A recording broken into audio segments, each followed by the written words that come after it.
Join with Medha Language Theatre for spoken English and personality classes. For more details, contact us. Bezawada ప్రళయానికి బాబే కారణం. కృష్ణానదిని ఆనుకొని చంద్రబాబు నివాసం ఉంటున్న ఇల్లు వెలగలూరు రెగ్యులేటరీ ఇది ముందుగా హెచ్చరించలేదు. అర్ధరాత్రి వరద మళ్లించారు.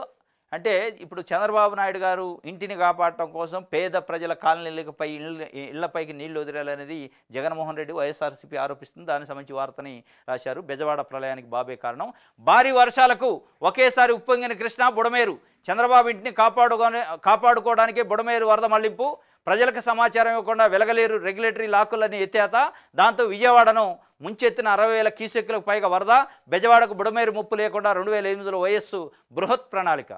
డైవర్షన్ ఛానల్ సామర్థ్యాన్ని పెంచేందుకు 2008లో ఆగస్టులో వైఎస్ గ్రీన్ సిగ్నల్. ఈ ఛానల్ ఆధునీకరణకు Andhrajyothi Radhakrishna active power plant తొలగించాలి. ఈ ఛానల్ ఆధునీకరణకు Andhrajyothi Radhakrishna active power plant తొలగించాలి.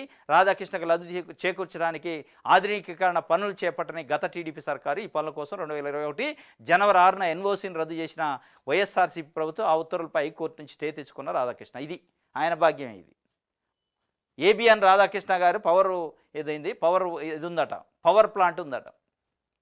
మరి ఆయనకు సంబంధించి అని సాక్షి పేపర్ ఒక వార్త రాసింది.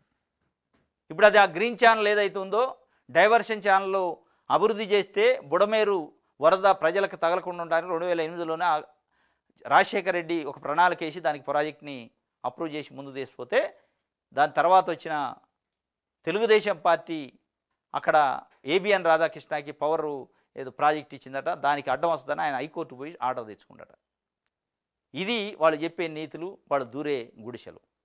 చెప్పే నీతులు దూరే గుడిసెలు అన్నట్టు ఈ వ్యవహారం.